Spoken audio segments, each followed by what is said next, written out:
Bueno, buenas tardes. Eh,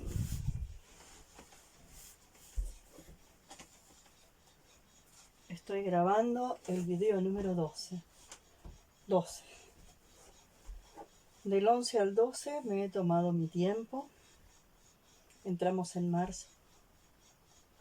Y una de las cosas que estuve observando es este gesto.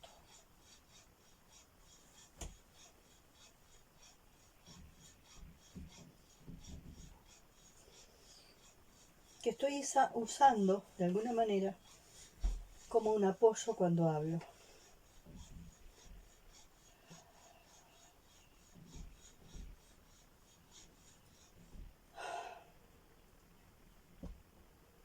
Esta historia de no haber sido escuchado. La niña que no fue escuchada.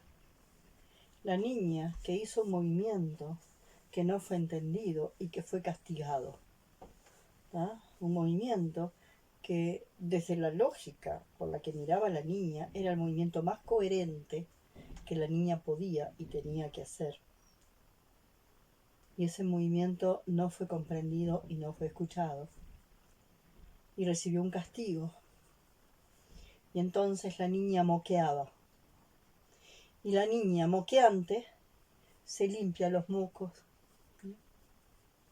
Se limpia los mocos. Se limpia los mocos.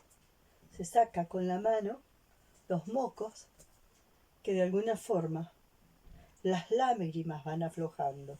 Las lágrimas como aflojadoras de moco. Entonces, en este momento, cuando me decido a contar lo que me sucede y a contar las comprensiones respecto a lo que me ha sucedido,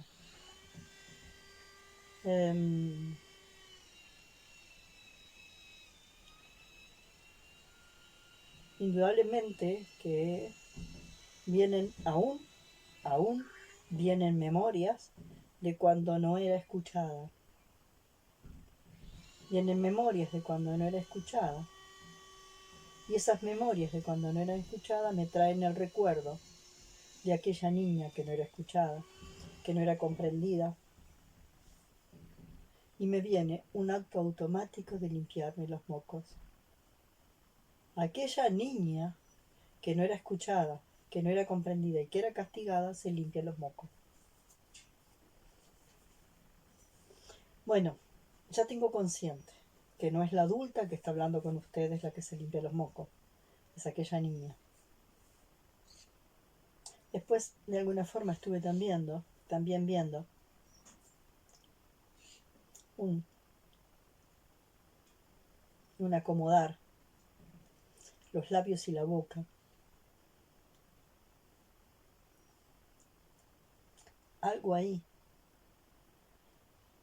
como acomodar todo el aparato, ¿no? Todo el aparato o la parte más de arriba del aparato que me ayuda a pronunciar la palabra, como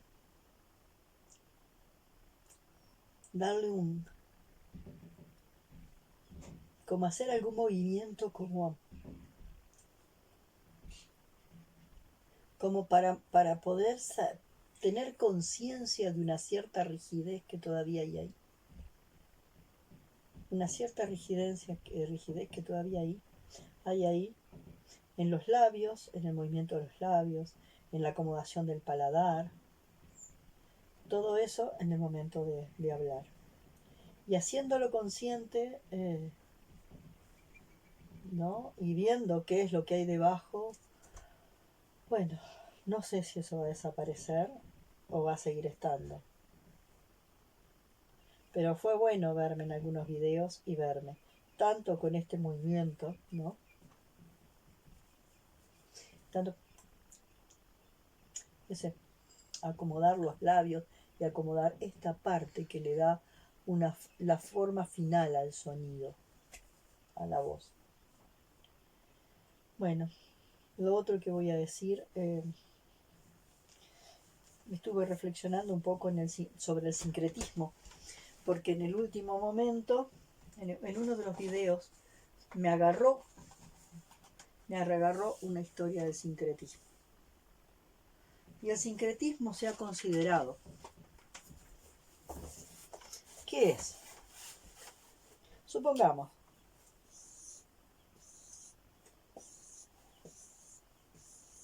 tenemos estos paquetes de información, sea lo que sea, ¿no? Ya sean caminos místicos, se habla de sincretismo religioso, se habla de sincretismo ideológico, y bueno, supuestamente el sincretismo es agarrar un pedazo de esto, agarrar otro pedazo de esto, agarrar otro pedazo de esto, agarrar otro pedazo de esto, agarrar otro pedazo de esto, juntar los pedazos y hacer una gran colcha de retazos. ¿Ah? Entonces el sincretismo religioso toma un pedazo, toma una porción de distintas religiones y la junta y hace una gran colcha de retazos. Pero existe otra forma de sincretismo, que es un proceso de integración. Y el proceso de integración sería lo siguiente.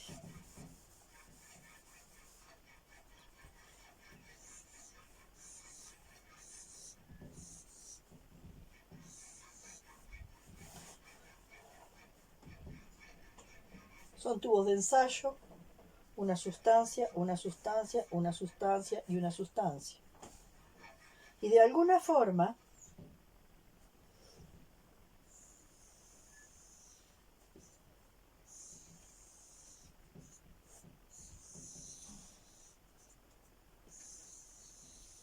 hay porciones de sustancias que van entrando, ¿no?, a este nuevo tubo de ensayo.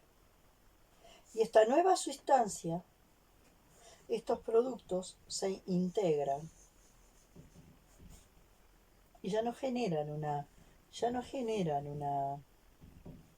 se integran y se combinan de tal forma que no generan una colcha de retazo. Generan un algo absolutamente nuevo y diferente. Entonces a veces uno comienza a hablar y cree que va a comenzar a hablar y va a hablar de este caso. Y solo de esto. Y empieza a hablar sobre esto y va sacando material y cree que va a poner material sobre solo de esto ahí, en este tema. Pero resulta que después la mente, que a veces tiende al sincretismo y a la integración, toma elementos de acá, toma elementos de acá y toma elementos de acá. Pero uno que creía que iba a hablar solo de esto, le puso nombre a esto. Y después no tiene sentido, porque a esto que trajo de acá, le agregó elementos que tienen que ver de acá, y elementos que tienen que ver de acá, y elementos que vienen de acá. Y esto ya no tiene que ver con esto, pero uno le puso nombre a esto. ¿Ah? Y quizás nombró un autor de esto. ¿Ah? Y después nombró y le puso otro nombre a esto. Y le puso otro nombre a esto. Y le puso otro nombre a esto.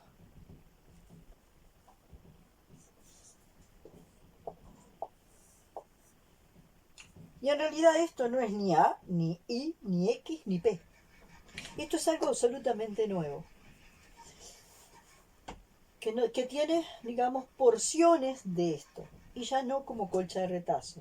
Porque acá estos elementos se combinaron y se integraron, ¿no?, generando una sustancia totalmente diferente a lo que eran estas. Entonces uno, por ejemplo, ahí es cuando de alguna forma uno tiene que tener cuidado, por ejemplo, cuando está integrando, por ejemplo, autores.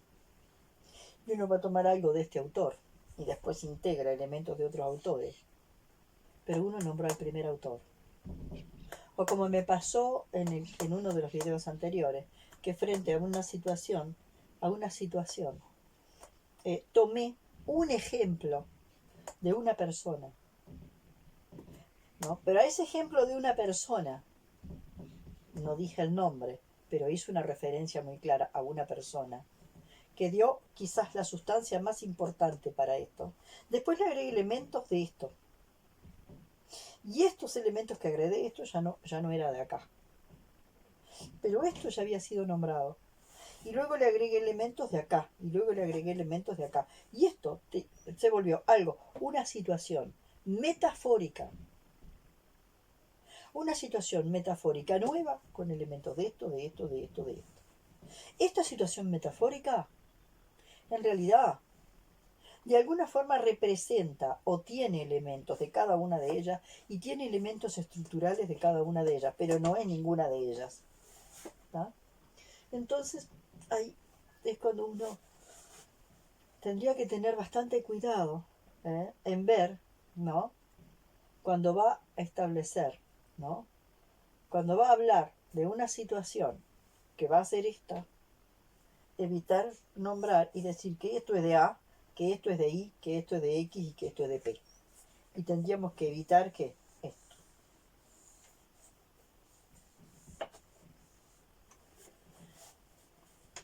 Pero el tema es que en la conversación, cuando la conciencia quiere empezar a expresar cosas, toma una fuerza y un impulso que a veces a nuestra capacidad de control se le va en las manos.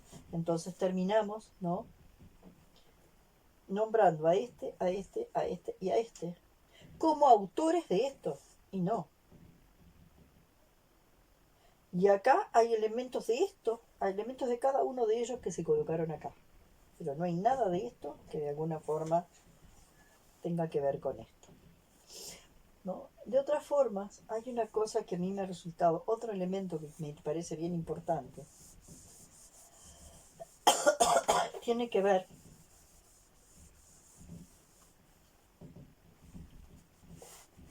bueno, en este caso la historia es cuánto yo puedo desprender esta porción de esta sustancia, cuándo la puedo desprender de acá, cuánto puedo desprender la porción de la sustancia de cada uno de esos recipientes, cuánto la puedo desprender de su génesis lineal para que venga a nutrir esta situación metafórica, hipotética y sin embargo estructuralmente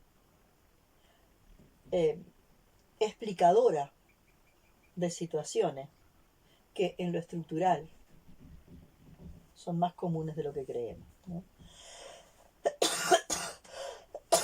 Eso me pareció importante a partir de una situación donde cuando hablé del famoso colegio integral, ¿no?, donde tomé elementos de por lo menos 4 situaciones diferentes y mi mente sincrética hizo un sincretismo en esas situaciones para crear una situación nueva. Entonces la situación final es que lo que tomé de esta situación se complementó, integró con esto, con esto, con esto, dando una cosa totalmente nueva. Y aparentemente, si uno se pone a pensar, y yo hubiese puesto nombres con apellidos, parecería que toda la referencia iba a qué, a esto, a lo que nombré primero. Entonces, es como una necesidad de estar atento a eso cuando uno está hablando, ¿no? Y poder sobre la marcha como ir aclarando ciertas cosas, ¿no? El esquema el asunto del colegio, el colegio integral o integrador, ¿no? Entonces un título de colegio integral, pero que en realidad era fragmentador, no era integrador. Fue un sincretismo generado por vertientes que me llegaron de 4 situaciones diferentes, ¿tá?, pero que de alguna forma tenían que ver con la misma fragmentación que genera la educación, ¿tá? O sea, eran 4 ejemplos que venían de distintas vertientes de una situación donde la educación generaba ese estado de fragmentación. Los autitos con los autitos no se pueden mezclar con esto, no se pueden mezclar con esto, ¿no? Entonces eso me parece importante porque de alguna forma podemos creer que, ¿no? Podemos creer que la situación inicial era esta y todo tenía que ver con esto y no, y en realidad tenía que ver, como lo dijimos, con los elementos que yo pude sacar de cada uno de ellos. Vuelvo a hacer el dibujo. Tampoco me imaginé que iba a volver a hacer el dibujo, ¿no? Para lograr esto nuevo que trajo elementos de este ejemplo de educación fermentadora, este ejemplo de educación fermentadora, este ejemplo de educación fermentadora y este ejemplo de... ¿eh? 4 personas que me trajeron relatos concretos sobre haber vivido en situaciones similares, modelos educativos que se dicen integradores, y hay un caso que se llama colegio integral, ¿no? Que de verdad se llama colegio integral y no es integrador. Pero de alguna forma poder ver, pero tampoco tiene importancia, ¿no? Porque lo importante es que todos esos lugares se consideran integrales, sin ser integradores, ¿se entiende? Poco importa si el colegio es integral, si el colegio se llama integral o no, ¿tá? El tema es que en las propagandas aparecen educación integral. En muchas de las propagandas de muchos de los colegios aparece educación integral como una forma de promover, ¿no? Y promocionar una cierta calidad de educación, que es poner muchas mesas con mucha cantidad de elementos, pero cada mesa con lo suyo, y la dificultad de generar los procesos integradores mentales, que permitan integración mental, emocional, energética, lógica, ¿no? Todos los niveles de integración posible, que de alguna forma es lo que de alguna forma se puede estar dando acá. Elementos que vienen de distintas fuentes que pueden integrarse generando esto nuevo. Y todos venimos de la fragmentación. Entonces, como venimos de la fragmentación, a veces y todo, y quizás mucho más mi generación, pero en mi caso es obvio que sí, a veces todavía me cuesta. Cuando me parece que voy a hablar solo de esto, y después me viene como una catarata de otros recuerdos y otras memorias de contenidos de esto, de esto, de esto. Lo voy trayendo, lo pongo acá y lo integro, ¿no? Pero me queda, ¿no? En algún lugar la memoria de la fragmentación, ¿no? De lo que no se podía integrar. Entonces, bueno, plantear esto y plantear las disculpas del caso a las 4 personas de las cuales tomé elementos, ¿no? Que me contaron historias de las cuales tomé elementos para poder generar esta situación, ¿no? Bueno, eso por un lado. Después otra cosa que me parece bien importante, que tiene que ver con un proceso de maduración que viven los grupos y lo que pasa en determinados procesos de maduración.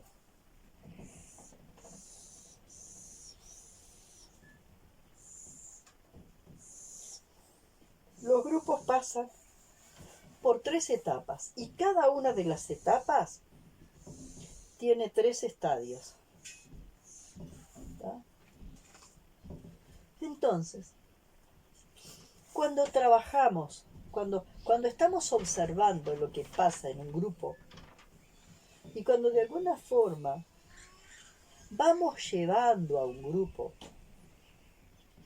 o vamos acompañando un grupo, tenemos que saber las fases que pasa un grupo para poderlo acompañar en su proceso de maduración. Esta etapa, que le voy a llamar rebaño,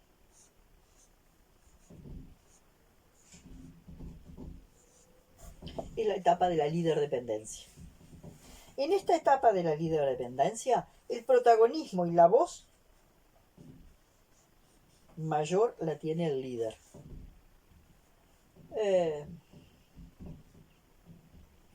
Las ovejitas pueden hacer y pueden hacer interpretaciones mínimas al líder.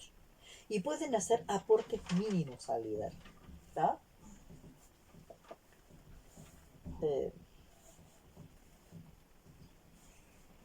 Se parte de lo que se llama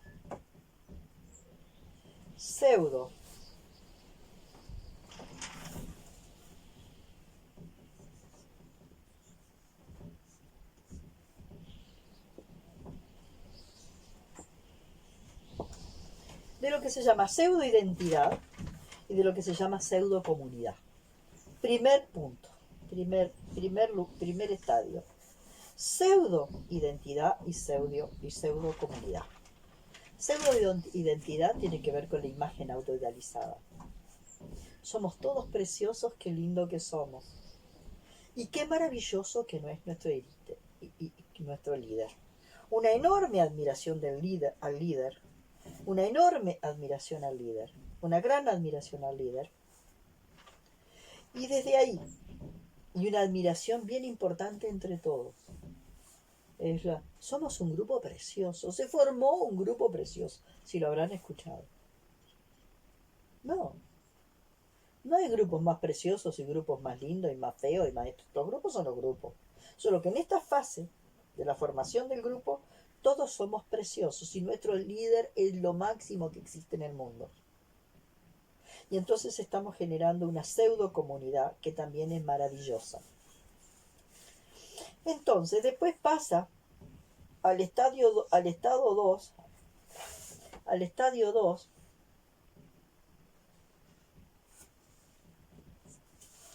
¿no? Que es el pseudo conflicto. Acá llegamos al pseudo conflicto, ¿no? El pseudo conflicto en la pseudo comunidad. Lo que pasa es que nosotros nos enojamos culpa de algo que está afuera.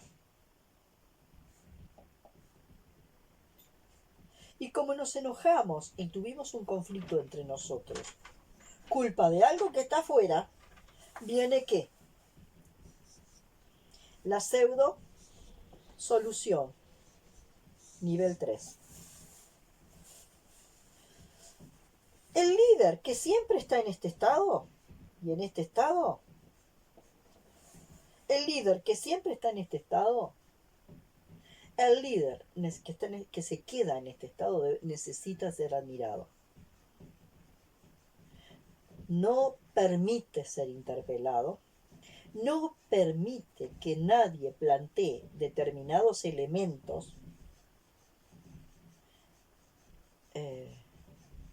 que puedan distorsionar y sacar a todo el proceso de su control. ¿Ah? Entonces, el grupo va a estar siempre ¿dónde? El grupo permanentemente se va a permanecer ¿dónde?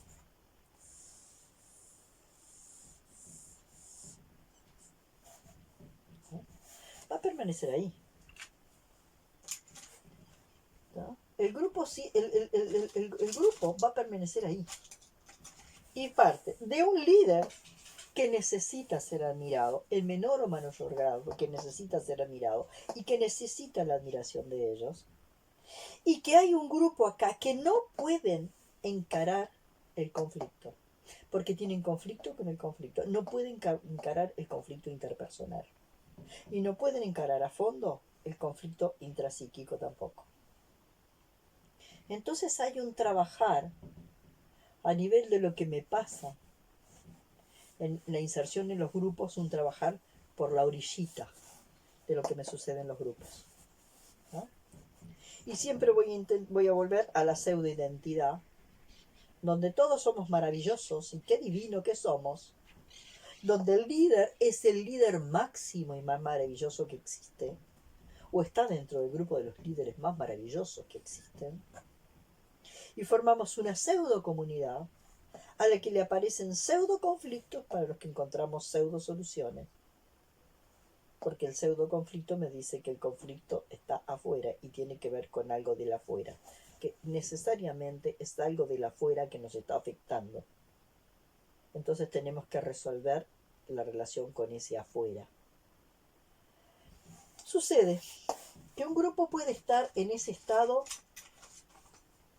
muchísimo tiempo, pero mucho, mucho tiempo. Pero en algún momento algo pasa, ¿no?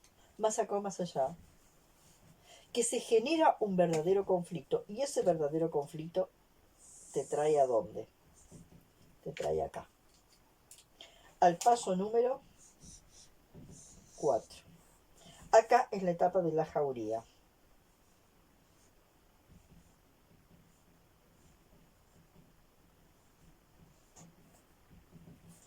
¿Ah?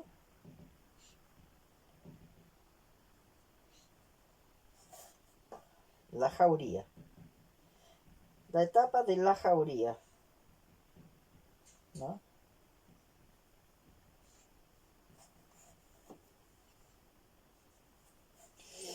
La etapa de la jauría, en la etapa de la jauría, todo es culpa del líder. Así que el líder era lo máximo, lo más maravilloso, lo máximo. Entonces pasó de que el líder era lo máximo y nosotros nos fuimos constituyendo también a lo máximo. El líder era lo máximo y nosotros como comunidad era lo máximo, a que el líder acá es lo peor de lo peor. Entonces hay como empieza a pasar el proceso. Acá lo teníamos idealizado, acá lo desidealizamos. Y toda la tarea acá es derrocar al líder.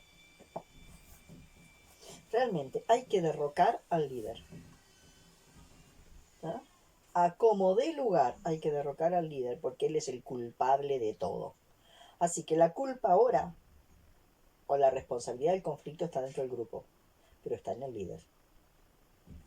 Acá está afuera, acá está en el líder. ¿Ah? Entonces acá, fantástico. ¡Pah! Maravilloso, derrocamos al líder, nos sacamos la causa del problema y venimos acá. Y acá hay un aparente alivio, ¿no? Un proceso de alivio, ¿no? Y de oxigenación que dura muy poco. Porque de pronto, ¿no? Esto quedó acéfalo. Y si al principio se considera que acá hay una preparación como para procesos de autogestión, cuando al principio, después del primer descanso, empieza a pasar que esos procesos de autogestión se empiezan a complicar. Después del alivio, entonces viene esta etapa. La etapa 6. La etapa 6. Acá derrocamos al líder, acá empezamos a pelear por ocupar el trono. Después del pequeño alivio empezamos a pelear, alivio, oxígeno y después competencia. A pelear porque todos van a querer ocupar el lugar del líder. Hasta que llega el punto 6 que viene la tregua. Una tregua, ¿no? Las famosas treguas en las guerras, ¿no? Entonces acá también puede haber grupos que salieron de acá y después están permanentes. Acá. Están en un conflicto, que es el mismo conflicto que se repite de forma permanente e incesante y no salen de ahí. Lo que sucede en el pasaje de acá hasta acá es que alguno de los integrantes de acá se empieza a dar cuenta, ya no idealiza al líder. Y entonces quiere salir de la líder dependencia y del rebaño y quiere mostrar su punto de vista y quiere compartir su punto de vista. Y lo primero que pasa es que los que siguen idealizando al líder no van a sentir de buena gana que haya alguien aparentemente quisiera emparejarse con el líder. El líder tiene que ser el líder, lo tenemos que seguir idealizando. Y el líder necesita ser idealizado todavía y no está dispuesto a este proceso que es el derrocamiento del líder. ¿No? Entonces, cuando alguien quiere poner un elemento que viene a aparecer como un elemento disruptivo, ¿no? Lo que se va a intentar a ese alguien es eliminarlo, ¿no? Se va a intentar eliminar. No, se va a intentar eliminar acá. Cualquier persona que esté ya intentando hacer este pasaje, antes de pasar de acá para acá, antes de pasar de 3 para acá, cualquier persona que ya esté queriendo, observando, empezando el proceso de desidealización del líder y venga para acá y quiera poner algo diferente o quiera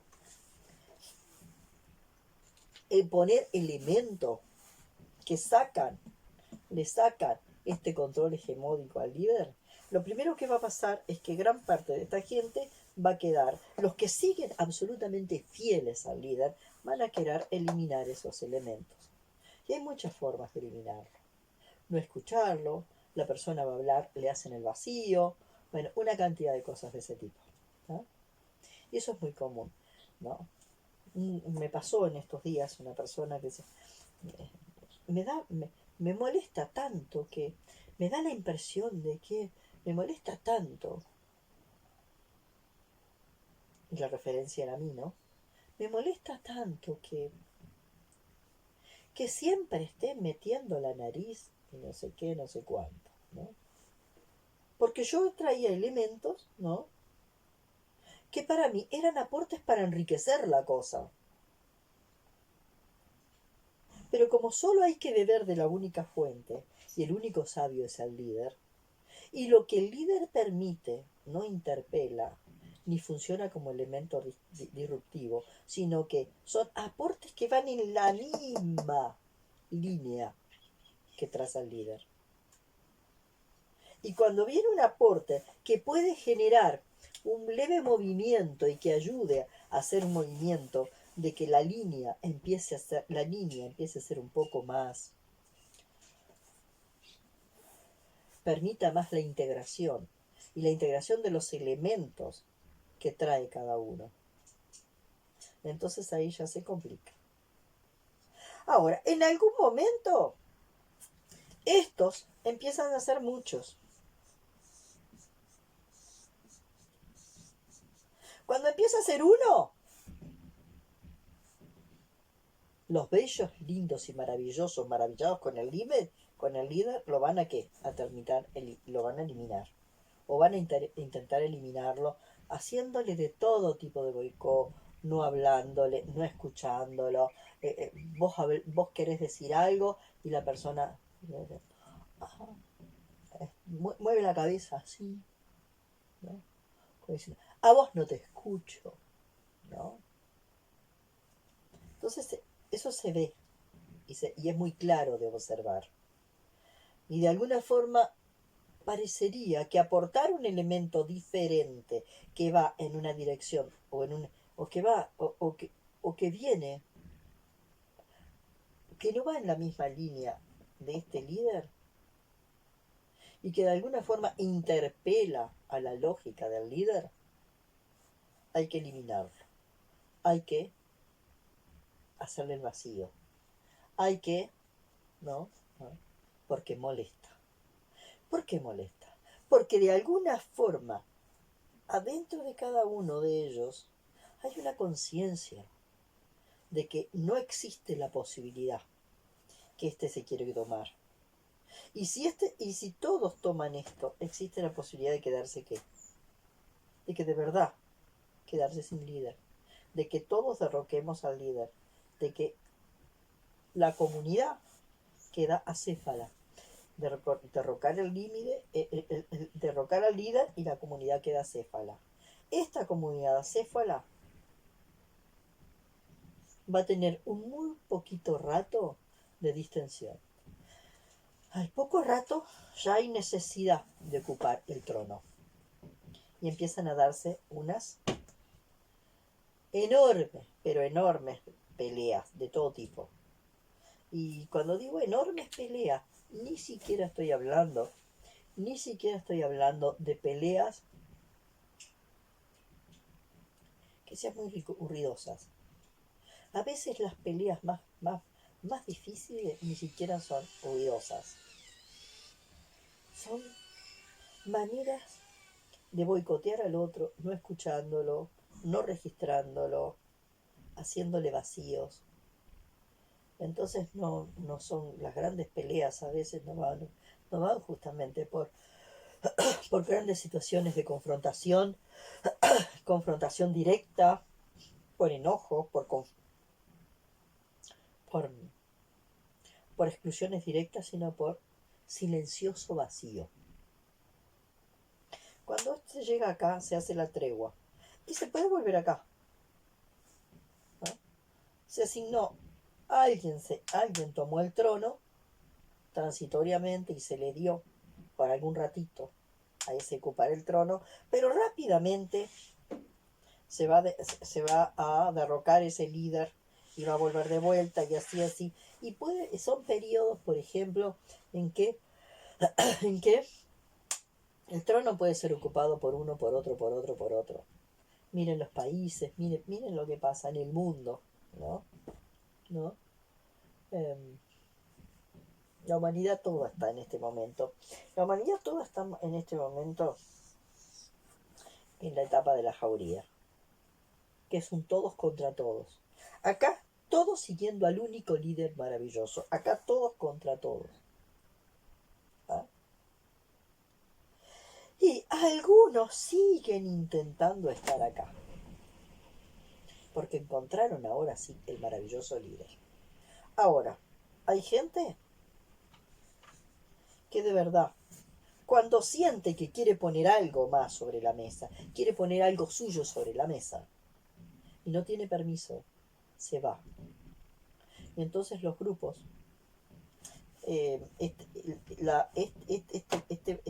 esta pseudo comunidad es expulsiva.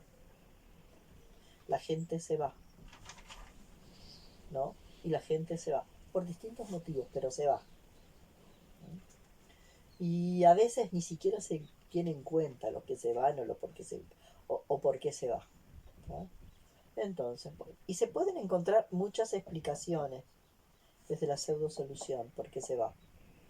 Que también esas otras explicaciones, esas otras lógicas que me pueden decir por qué la persona se va, también son ciertas, porque todo es multicausal.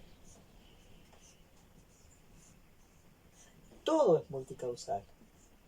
Hay muchas causas que generan este fenómeno. Y no hay una sola. Pero hay una cosa muy clara.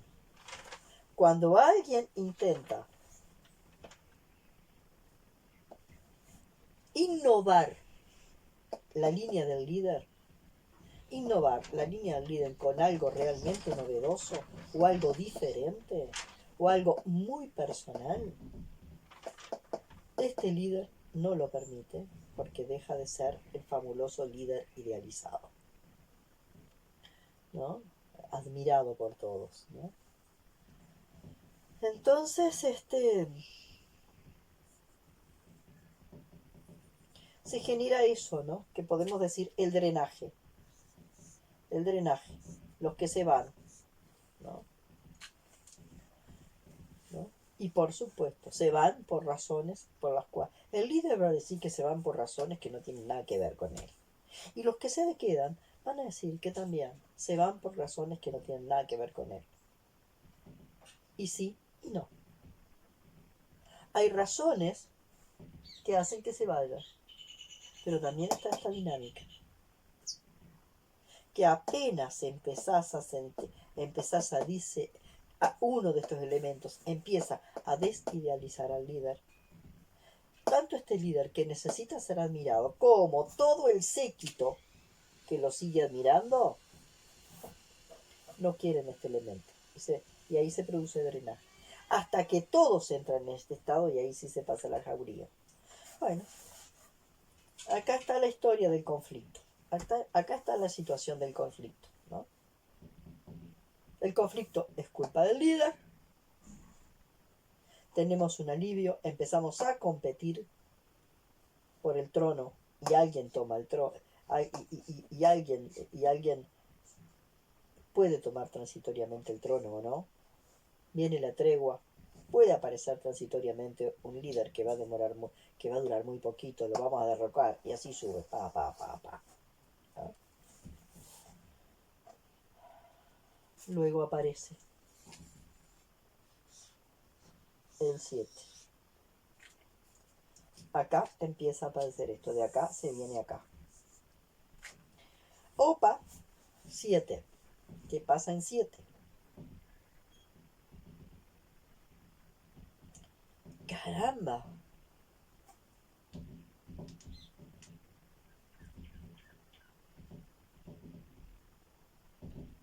¿No habrá algo de cada uno de nosotros en juego en todo esto? Entonces aparece esta gran pregunta. A ver si salió bien el siguiente, ¿no?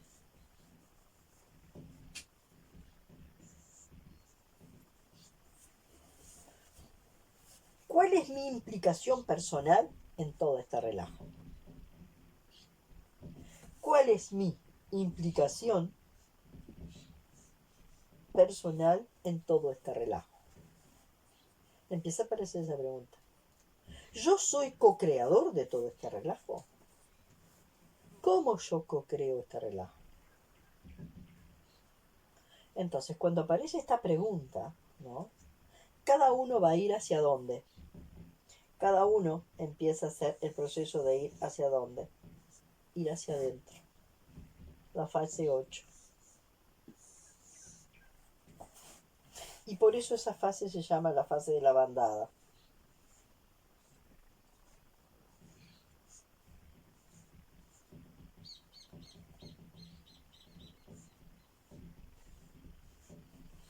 La fase de la bandada.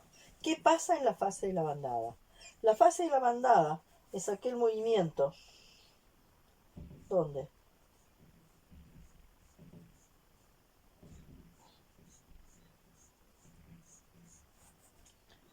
Este va acá un tiempito. Y sin ningún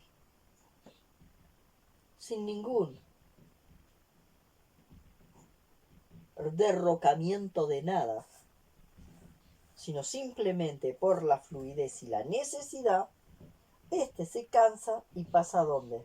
Ahí. Y este va a pasar acá y este va a pasar acá. Y este va a asumir el liderazgo. Y todos se mueven así. Y entonces este va a pasar ¿dónde? Va a pasar ahí. Y entonces miren, como todos van a ir pasando, van pasando transitoriamente, ¿no? Por este lugar. En este caso, cuando este no quiere tomar este lugar, pero tiene elementos para aportar acá, en este caso todos estos se enojan. No hay madurez para funcionar en la bandada. La bandada viene a ser justamente o casualidad el paso 9, que es de alguna forma cuando estamos en un proceso de co-creación.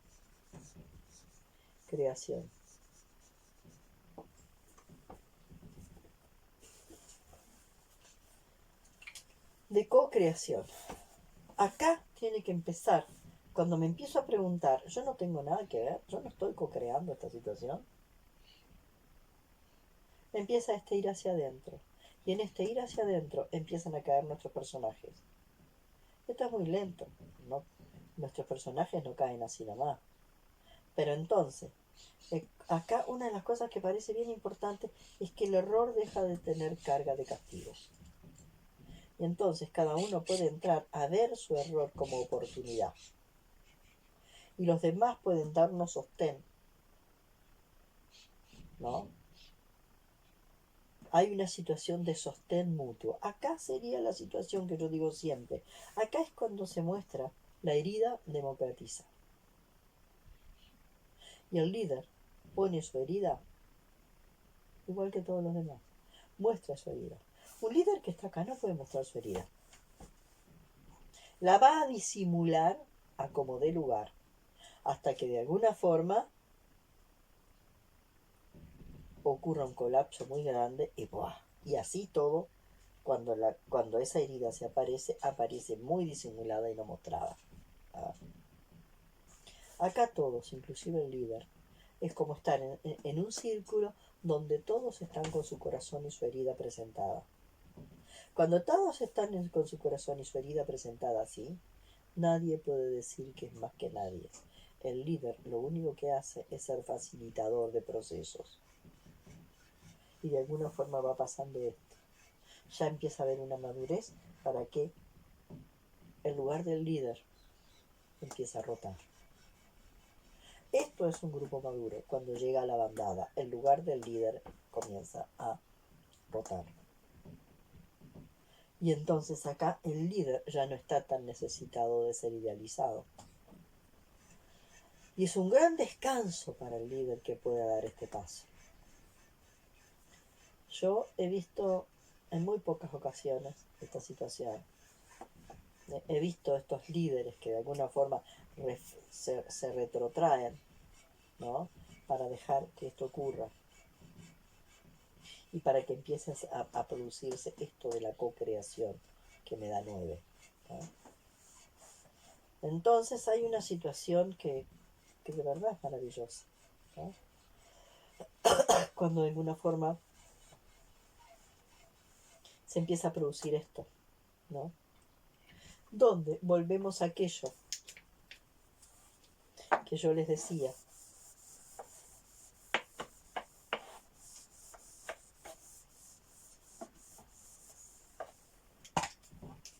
¿Eh?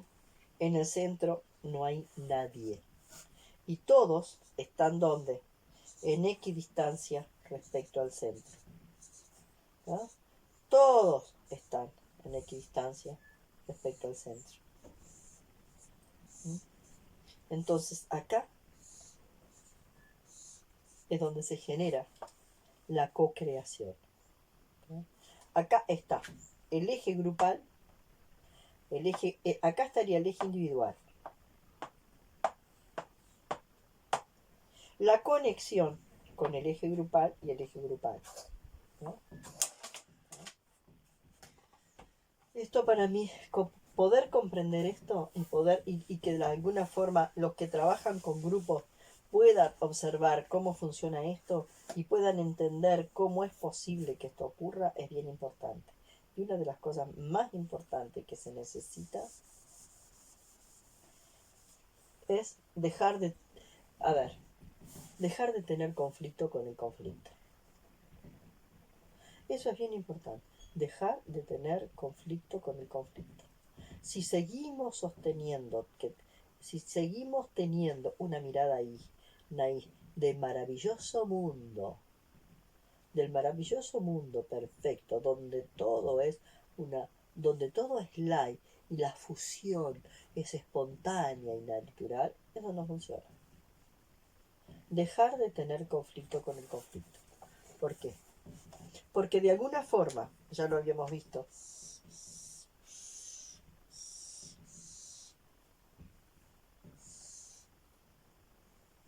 Hellinger dice dos cosas. El conflicto es necesario para crecer. Y después dice, sin conflicto no hay vida. Dos cosas bien importantes. ¿Y conflicto qué es? Conflicto es el aumento de esta tensión entre este polo y este. Y ya habíamos visto que en el aumento de la tensión entre este polo y este, acá hay una carga. Y esta carga no es ni de este ni de este. En eso hay que tener cuidado. Cuando se da esta polarización y se genera esta tensión, que además genera amplitud, como veíamos, esta carga no es ni de A ni de B. Supongamos que fueran dos personas, la persona A y la persona B. La carga no es ni de A ni de B. O no es del país A o del país B. O no es de el grupo religioso A o el grupo religioso B. Es algo que está generándose entre A y B. Porque A y B por algún motivo se han polarizado. Y en esa polarización hay una carga de la que ninguno, ni A ni B, se hacen cargo. Entonces, como ni A ni B se hacen cargo de esa carga, porque A dice, esta carga es tuya, y B le dice, esta carga es tuya, esto es tu problema, y este es tu problema, se hace más tensión, porque ninguno se quiere hacer cargo de esa carga. Hasta que el elástico se revienta, y la carga que pasa, cae. Y cuando la carga cae, ¿qué pasa? A cae y B cae. Y ahí empieza la fusión. Y de ahí empieza ¿qué? Y ahí empieza, ¿no? Se cayó a la profundidad, se cayó al máximo de profundidad posible de acuerdo a la amplitud que se generó acá, y acá empieza entonces la supuesta ascensión. ¿Está? Esto me parece como bien importante. ¿Qué conflicto tienes con el conflicto? Los que de alguna forma, el tema es que A quiere decir que esta carga es de B y B quiere decir que esa carga es de A. Y ninguno se hace carga de la carga. Y entonces es como pasarse una bola de fuego. Yo te paso esa bola de fuego. Y yo te paso esa bola de fuego. Eso que quema y que ninguno quiere hacerse cargo. ¿Se entiende? Pero hay como una historia. Hay paz, armonía, tranquilidad, paz, armonía, tranquilidad. Ay, que no hayan gritos, que no haya esto, porque no. Entonces enseguidita hay como la necesidad de aplacar el conflicto. A como dé lugar, ¿no? Hay una necesidad muy grande de evitar el conflicto, ¿no? Sin embargo, lo que se evita es que el conflicto se presente entre A y B. Pero acá, este conflicto que no se presenta entre A y B, empieza un revolcadero, una cosa interna, una madeja, ¿no? Y a partir de ahí empieza inclusive a haber empieza a haber un desprecio de A hacia B. Y lo mismo pasa en B. Se empieza a hacer, imaginen las situaciones de pared. Y empieza a haber un desprecio mutuo. Y el desprecio es energía asesina. De ahí a que se salte, a que suceda un enfrentamiento, que vaya, que cambie, ¿no? De ser un simple desprecio a pasarse a una situación, por ejemplo, de homicidio o de guerra, donde ya no sea simplemente el mutuo desprecio. El mutuo desprecio, A desprecia a B, B desprecia a A. ¿No? Sino que de alguna forma ya este mutuo desprecio, que es energía argentina, se termina de consolidar como asesinato. ¿No? Entonces, hoy por ejemplo que tenemos las redes sociales, entrar a las redes sociales es impresionante, ver los niveles de desprecio. El tema es el siguiente, que todo desprecio que tenemos hacia el otro no es nada más que colocar afuera un nivel de colocar afuera un autodesprecio, porque hay un nivel de desprecio estructural. Y todo esto viene en la historia del famoso error culpa negativo. Ecuación. La error o más que ecuación vamos a poner alineamiento causal. Y yo voy a poner trauma. El trauma genera un defecto. El defecto genera un error. El trauma genera un defecto, el defecto genera un error. El error genera culpa. Y la culpa genera castigo.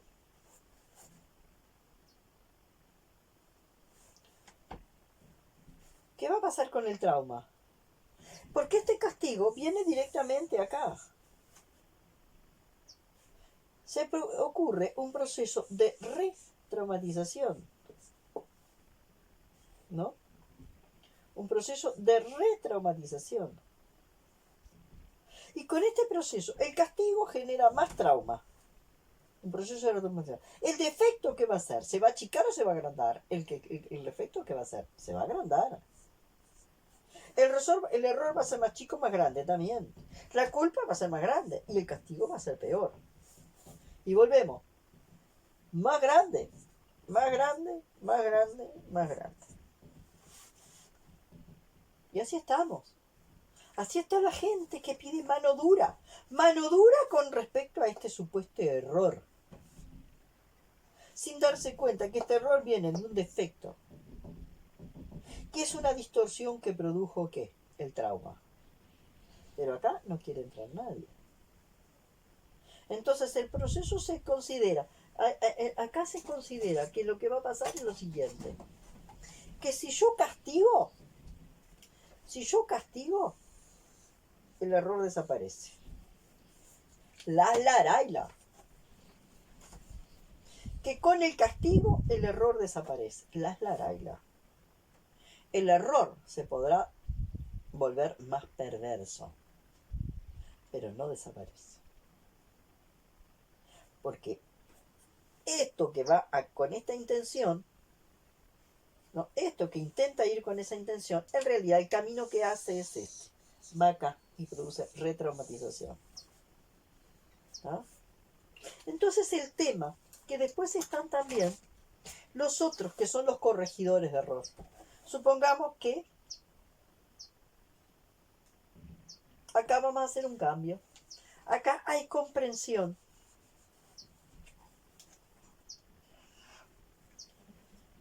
Comprensión del error.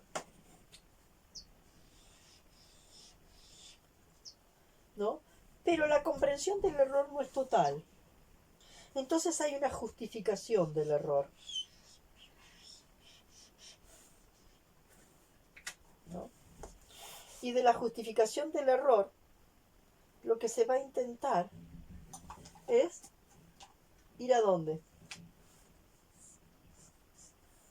Se intenta de todas formas volver a qué. Se intenta corregir el error. Comprendo, justifico, y desde este lugar de comprensión y justificación quiero corregir el error. Y voy a corregir el amor con caricias y ternura y amorcito, sin tocar esto. ¿Se entiende? Acá están los que dicen que el amor lo cura todo, ¿no? Entonces, el amor que lo cura todo va a venir acá a curar este error, ¿no? A transformar ese error, a corregir ese error, pero acá no llega. Acá lo único que me llega es si yo vengo con una lógica clara a poder ver este trauma y con una lógica clara poner una lupa para la destraumatización. Y no necesito demasiada amorosidad. Necesito una amplitud lógica que me permite entrar acá. Para poner una buena lupa para poder iluminar este trauma. Ponerle luz a este trauma e iluminar este trauma. Con un amor que es mucho más discreto que todo este amor que viene de acá. Esa amorosidad tan pegajosa que viene acá, que viene hacia acá. Es más acá donde viene la cosa, ¿no? Una lógica más neutral, que sin duda proviene del amor constituyente, como ya lo habíamos visto. Un amor más neutral, que sin duda proviene del amor, desde el amor constituyente, no es este amor constituido, de esa amorosidad empalagosa. No, viene de acá. Acá se le pone la lupa al trauma. Entonces acá, cuando se le pone la lupa al trauma, bueno, el defecto que se generó por la distorsión que genera el trauma, el defecto se empieza a corregir. ¿No? Y acá vamos a ir encontrando propósito. ¿No? Acá vamos a empezar una línea donde la distorsión, ¿no? La distorsión, ¿no? Empieza a torsionarse. El error deja de ser error para volverse oportunidad. La comprensión empieza a generar logro y el logro se convierte en aporte. Se pone la lupa, ya se torsiona la situación, ¿no? Y en esta torsión el error se vuelve una enorme oportunidad, ¿no? La torsión va a torsionar esto, va a torsionar el supuesto error, que va a permitir un logro y que se va a convertir en aporte. Hay un poco de diferencia, ¿no? Entre esto, ¿no? Pero para eso hay que dejar de tener conflicto con el conflicto. Hay que saber que el conflicto necesita tomar cierto nivel de intensidad, ¿no? El conflicto necesita tener determinado nivel de intensidad. Ahora, ¿cuál es la historia? Si yo me pongo a hacer este ejercicio, ¿no? Entre dos personas, observen, ¿no?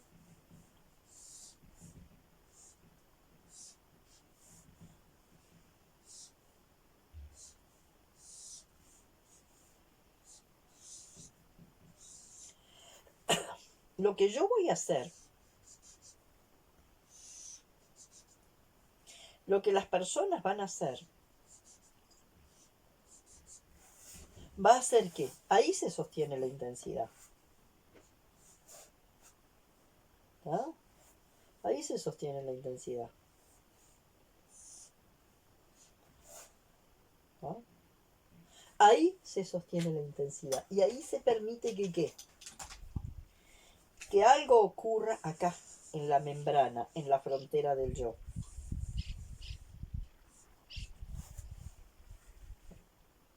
Pero lo que pasa es que generalmente lo que se intenta no es esto. Esta situación ayuda a crecer a este y a este. Son los cachorros jugando. Los cachorros cuando están jugando se están confrontando y se están ayudando mutuamente a crecer, porque este le pone un desafío a este y este le pone un desafío a este. Lo que pasa, que es lo que nosotros intentamos hacer siempre. Nosotros lo que intentamos hacer es esto, es doblegar al otro, ¿no? Este lo que va a intentar es doblegar al otro, ¿va? ¿No? Va a tomar la que sea, ¿no? Va a tomar lo que sea, ¿no?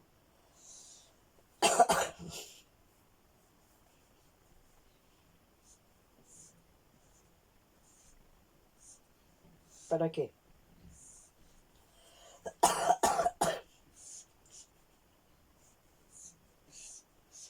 Doblegar. No es confrontar, doblegar. La intención es doblegar al otro hasta que el otro se haga pomada. Doblegar al otro. Entonces ahí está la historia. La confrontación era la imagen anterior. Acá lo que se va a intentar es que este otro quede como doblegado. ¿No? Y la gran mayoría de las formas en que el humano viene haciendo la confrontación es intentando doblegar al otro para dominar. Doblegar para dominar, doblegar para dominar. Entonces apenas aparece el conflicto, lo que empieza a suceder es eso. ¿No? Esto.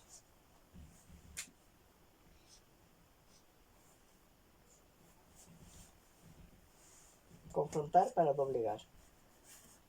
¿No? Digo, enfrentarse al otro para doblegar, no para confrontar cotejando. ¿no? Entonces esto es muy importante. ¿Qué conflicto tienes con el conflicto? Este tiene una forma de conflicto con el conflicto, ¿no? Porque de alguna forma tiende a confundirse con la más ciega y tiende a dejarse doblegar. Entonces, cuando empieza a dejarse doblegar porque no quiere ser malo, porque quiere ser buenito, y siendo buenito, ¿no? Se va a dejar doblegar, ¿no?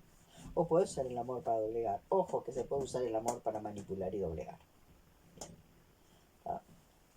Entonces eso hay que ver cada caso por caso. Yo puedo doblegar desde una actitud de violencia explícita o puedo doblegar utilizando el amor para controlar y para manipular.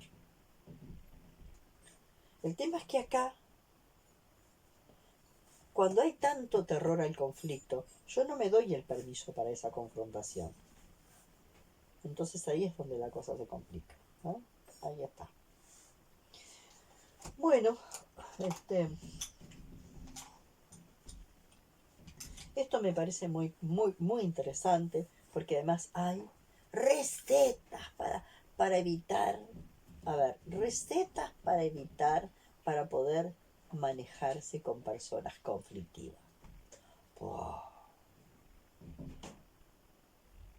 Y las recetas para manejarse con personas, las recetas para manejarse con personas conflictivas son las recetas que va a utilizar el evitador de conflictos para diluir el conflicto y derivar el conflicto por la tangente.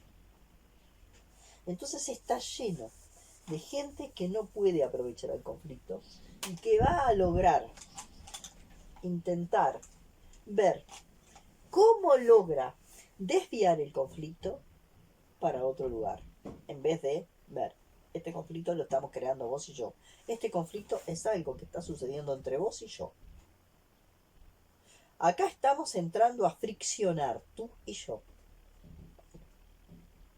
Entonces ahí yo les decía, el trabajo del liberis, ¿no? El trabajo del liberis, ¿no? Bueno, ¿cómo es que podamos seguir elevando tensión a nivel del liberis, ¿no?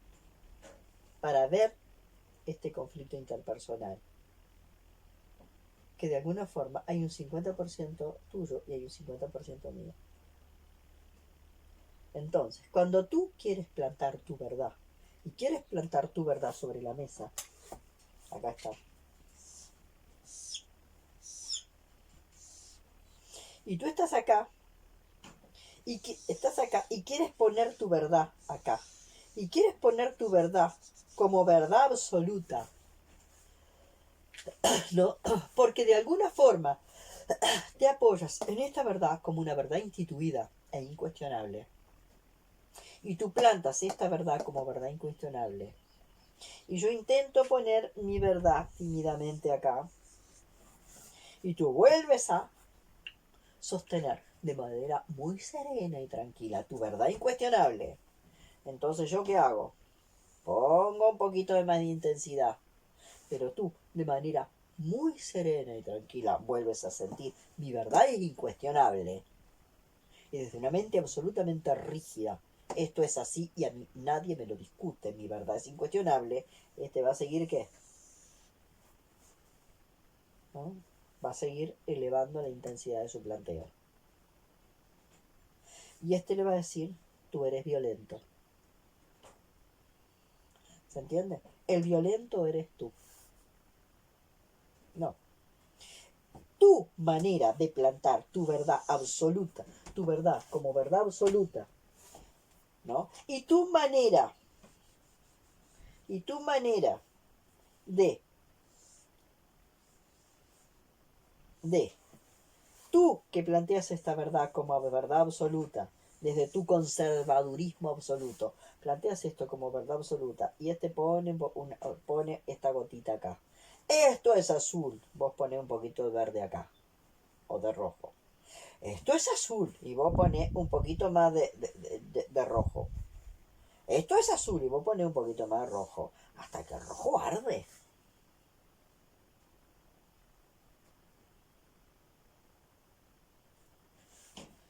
Entonces, esto es bien interesante, porque cuanto más conservadora es una persona, cuanto más conservadora es una persona, más está en las bases de lo instituido, y más se ampara en lo instituido, y sostiene lo instituido con una serenidad espectacular.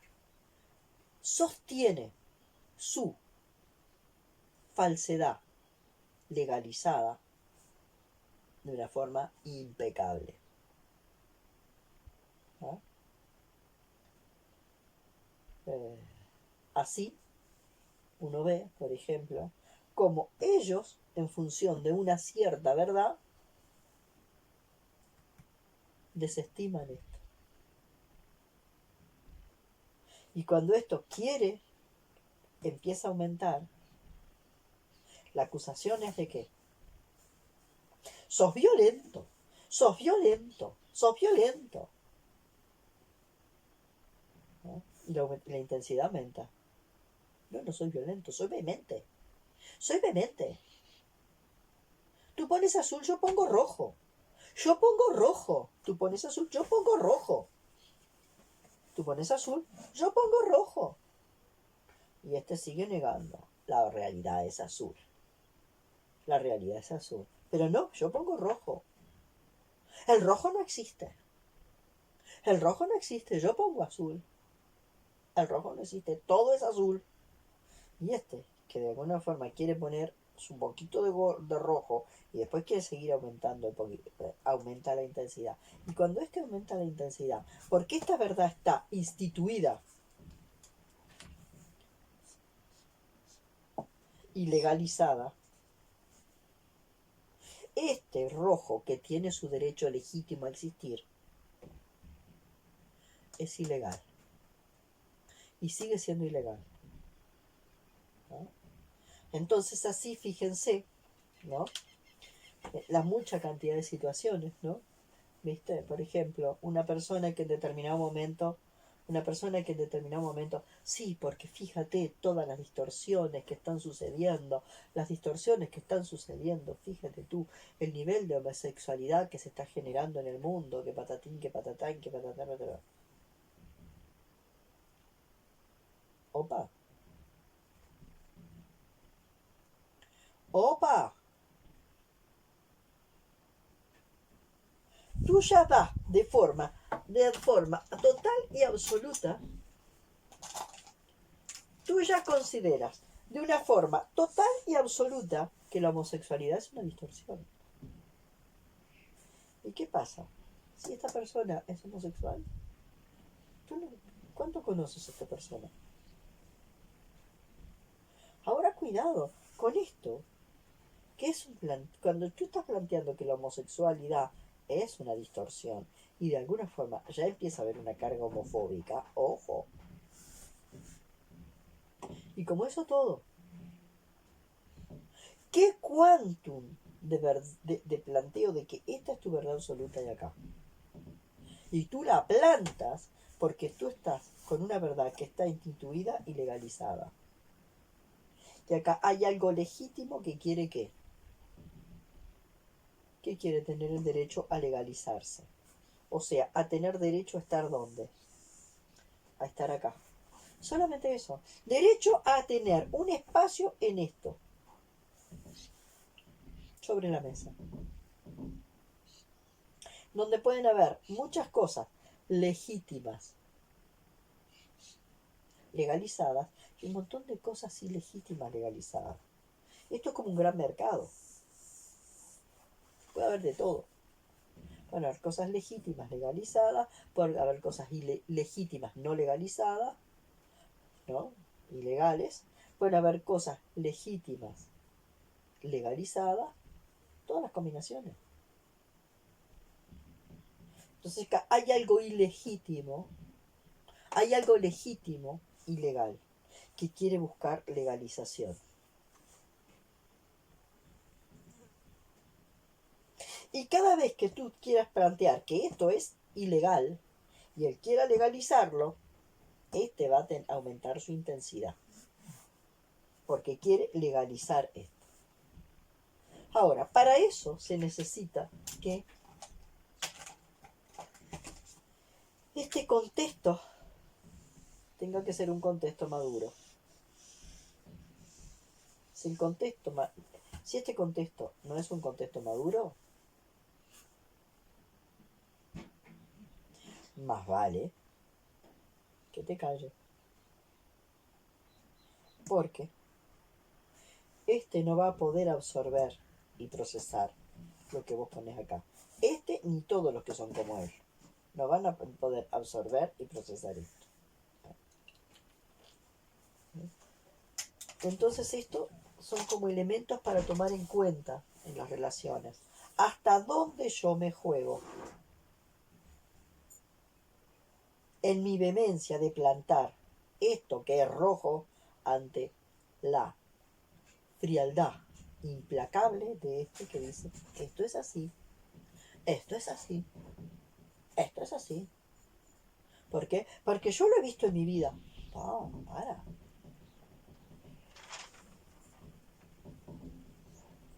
Así que, si lo viviste en tu vida, ¿eso ya alcanza para que legalices algo? ¿No? Bueno.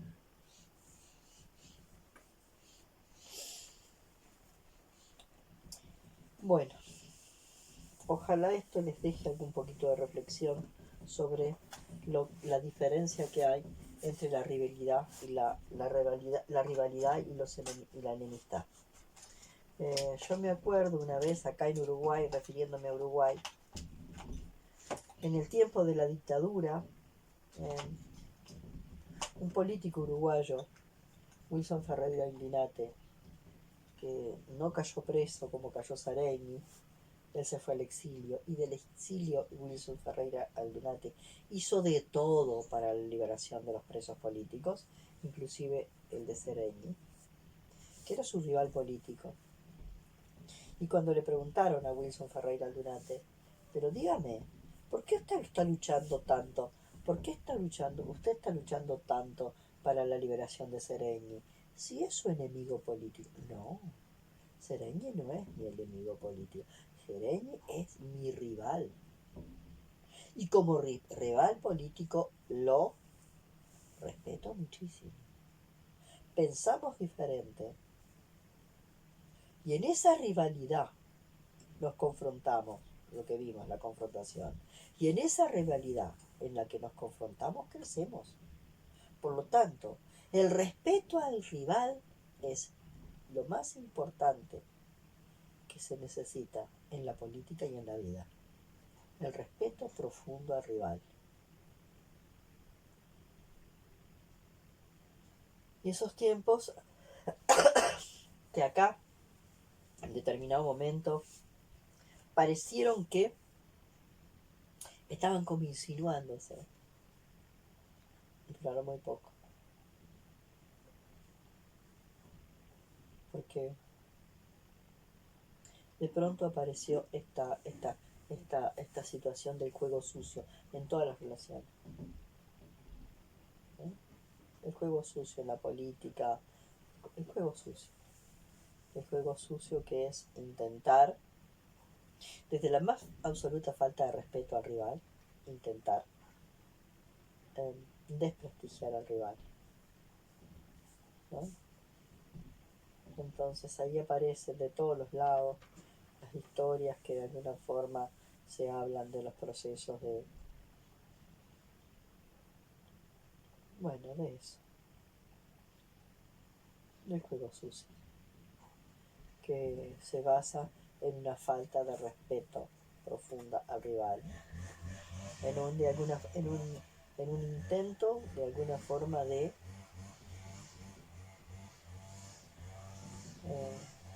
ventilar lo más jodido del rival para destrozarlo públicamente y dejarlo hecho mierda. Y si no hay cómo, hay que inventar o agrandar.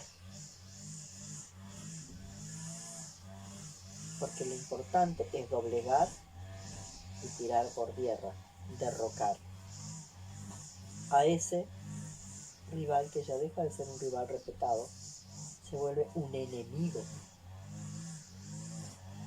¿no? Un enemigo, donde parece que la vida se te va en eso. Bueno, eso me pareció importante poder hablar de esto. Y después lo otro que me interesaba hoy poder decir tiene que ver con la historia del lugar del pasado.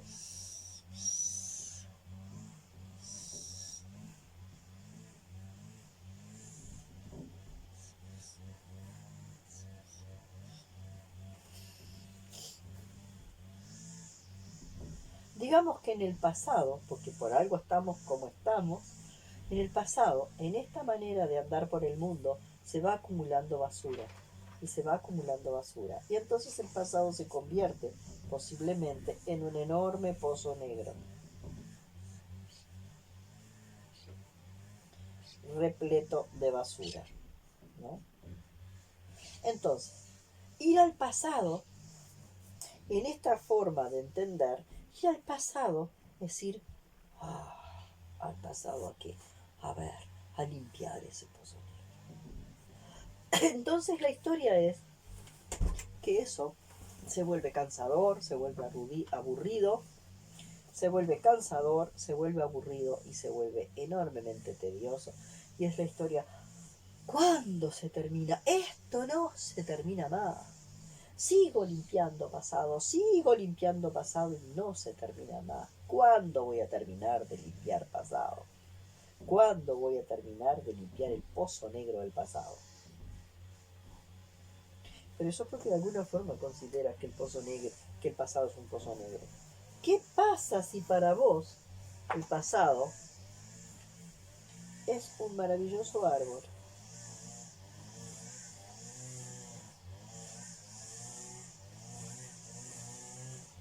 Un maravilloso árbol que tiene frutas.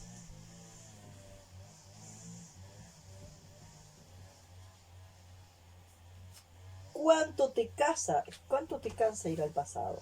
Si tú consideras que el pasado es un maravilloso árbol que tiene frutas.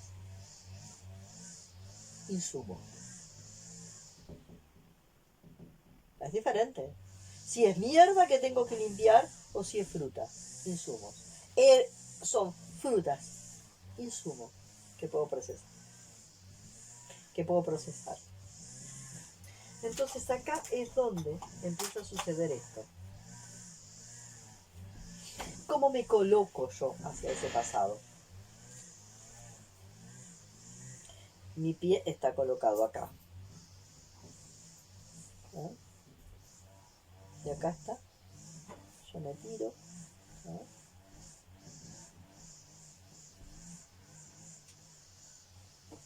Y estiro mis manos y las pongo así.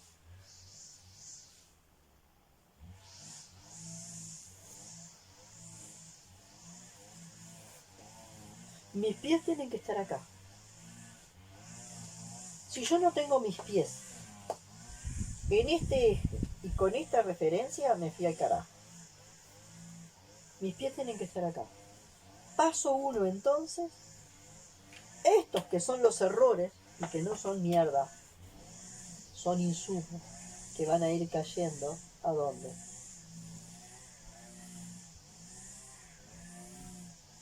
Van a ir cayendo ahí. Primer paso. Este es entonces el primer paso. Ir a tomar insumos del pasado. Voy a tomar insumos al pasado. Porque voy a tomarlos desde esa posición, desde un lugar receptivo. Voy a tomar insumos del pasado. Luego, ¿qué es lo que voy a hacer? Segundo paso. El árbol está ahí, sigue estando ahí. Pero yo ya me vine con ¿qué?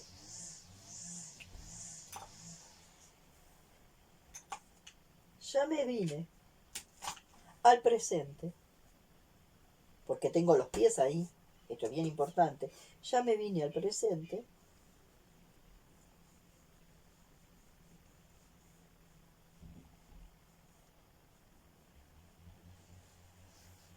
Con una, ¿no?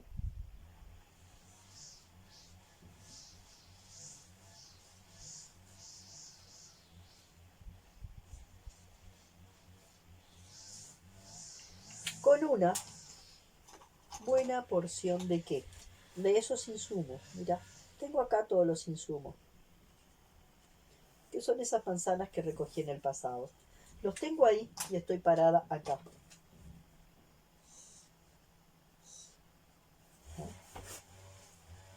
Y estoy parada aquí para ser vistos desde dónde, desde acá. Tengo que tener este punto en un lugar que está más allá. Un punto de referencia que está afuera de la existencia. Ese punto de referencia que está fuera de la existencia es lo que me va a permitir lo que vamos a llamar la actualización.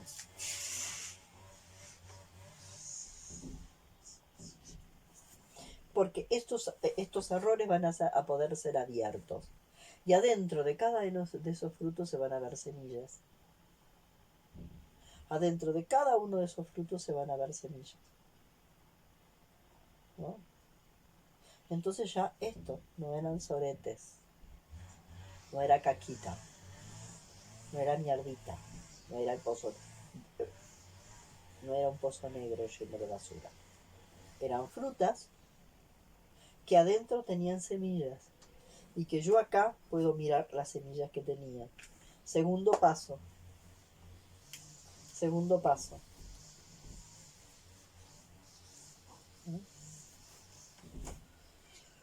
Pero claro, indudablemente, ¿cuándo se va a terminar tener que limpiar el pozo negro? Es una cosa. En cambio, si vos sabés que los errores son esas frutas maravillosas, que yo las voy a abrir y voy a encontrar unas semillas adentro, además de que lo más probable me pueda nutrir de toda esa pulpa riquísima y jugosa del fruto, la cosa es bien diferente. Este es el segundo paso. Pero para que esto se pueda dar, en el anterior yo tuve que tener los pies colocados ¿dónde? En ese lugar, ¿no? Entonces, luego, ¿ah? En esa postura que yo les mostré en el primer paso, es una postura que se supone que es una postura de honrar. Y yo cambio esto. Para mí esa postura es una postura de postrarse para tomar los insumos. Entregarse abierta a que estos insumos caigan ahí y se conviertan, ¿no?, en los insumos que yo traigo acá. ¿Se entiende? Es un asentir profundo a eso que fue tal y como fue y que yo aún no he comprendido. Es un asentir profundo a esto tal como fue, lo que se mostraba en el paso 1. Bueno, y ahora acá, ¿qué voy a hacer? Ahora me giro, ajá, ahora me giro y voy a mirar hacia dónde, hacia allá. Y con todas las semillas, ¿qué voy a hacer? Mi mano ahora va a estar ¿cómo? Mi mano va a estar ¿hacia dónde? Hacia abajo. ¿Y qué va a pasar con las semillas?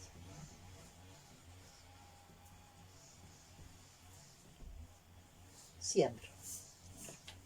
Quiero decir que cuando vine a tomar insumo, vine a recoger la cosecha. Acá coseché, aproveché y acredité las semillas de esos insumos que luego las voy a sembrar. Y esto para mí también es bien importante. Poder ver esos 3 pasos ubicados en este mapa, ¿no? Y entonces, esas semillas van a ser puro propósito.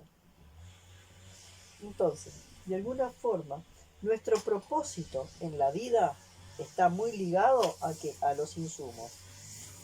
Si estas frutas son frutas de triste desamor, triste y doloroso desamor,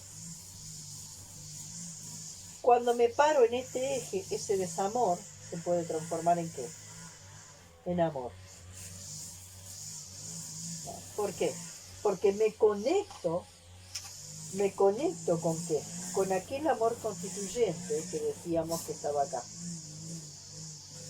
Despierto y me doy cuenta que todo esto que creí que era desamor, en realidad, acá, todo eso lo conecto con este amor constituyente. Y luego puedo, ¿no? Sembrar. Lo que voy a sembrar es amor. No, lo que voy a sembrar es lógica. Las semillas que voy a sembrar es lógica. Son semillas lógicas. Eso es bien importante. Semillas lógicas. Que van a abrir cabezas, corazones, que van a expandir conciencia. Yo voy a sembrar semillas lógicas. No voy a sembrar ni amor, ni caricias, ni ternura, no. Yo voy a sembrar semillas lógicas que parten de haber tomado estos insumos, haberlos puesto acá, haberlos actualizado. Entonces, acá en esta actualización, mi cabeza cambió de lógica. Porque aquello que parecía tan terrible, que fue la violación del papá a la muchacha, como les cuento el testimonio en un video anterior, resulta que se me cambió totalmente, porque resulta que al haber visto la muchacha que la violación fue un regalo de su padre, la cabeza se le cambió. O sea, acá lo que pasa es eso. Este estado puede ser absolutamente abrumador. ¿Cómo es que una violación puede ser un regalo para una persona? La lógica adentro de la cabeza que hizo chucu, chucu, chucu, chucu, chucu, chucu, chucu, chucu. Un reclaviado en la cabeza que... ¡oh! Entonces, desde aquí yo voy a sembrar semillas lógicas para abrir la cabeza. Y esas semillas lógicas van a caer y van a ser tomadas por el que de alguna forma esté preparado para eso. Entonces, ir al pasado, a cosechar frutos, errores considerados como frutos que van a volverse insumos, que los voy a traer a este plano y que ahí voy a tener una gran comprensión de la situación y que me va a cambiar la lógica que tengo hasta este momento. Es bien fuerte. Entonces, acá venimos a donde de alguna forma nosotros empezamos a hablar de universo base 12, universo base 21, ¿no? Para las que todavía muchos me preguntan qué es universo base 12, qué es universo base 21. Un elemento consciente y dos elementos inconscientes. Quiere decir que hay un elemento consciente y dos elementos inconscientes. Ese es el universo base 2, que refiere a que hay un elemento consciente y dos elementos inconscientes. Estamos entrando en la fase de universo base 21, ¿no?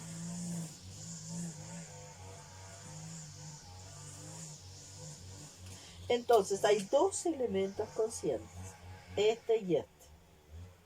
¿No? Dos elementos conscientes y un elemento inconsciente. Dos elementos conscientes, uno, dos y un elemento consciente. Y después vamos a tener el universo base 30, que va a tener tres elementos conscientes, 1, 2 y 3, y cero elemento inconsciente. ¿Ah? Ahora bien, Elemento base 12, elemento base 21, elemento base 30. Fantástico. Lo que nosotros vimos es que cómo hago consciente yo, cómo puedo hacer consciente yo, cómo puedo hacer consciente yo este elemento. Ya lo vimos. Si somos capaces de observar desde dónde, desde acá. Porque el error mirado desde el plano 3 es una cosa. Mirado desde acá, ¿no?, es otra.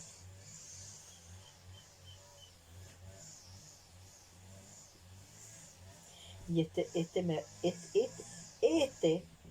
esto me remite acá. Entonces yo hago consciente ¿qué? Hago consciente esto.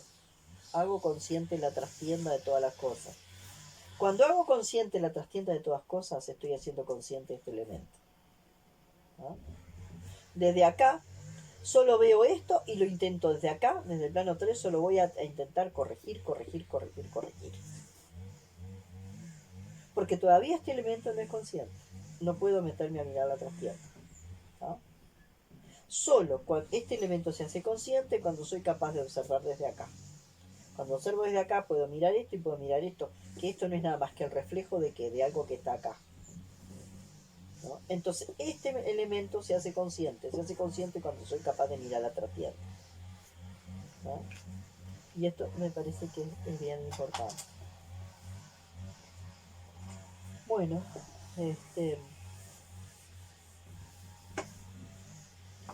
por hoy estoy sintiendo como cerrar acá, porque bueno,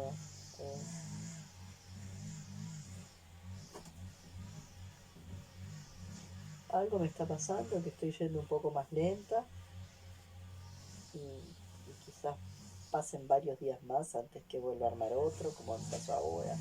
Hay días que vengo, ¿no?, haciendo videos más seguido y bueno, y de pronto me aparece esto, ¿no?,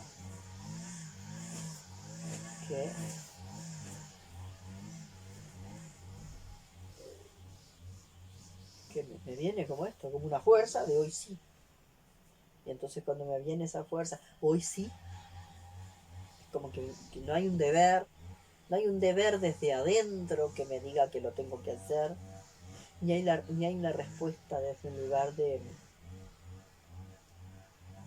de quedar abrochada a la demanda, sino un flujo que viene de adentro y algo que me dice, hoy sí, dale, ¿no?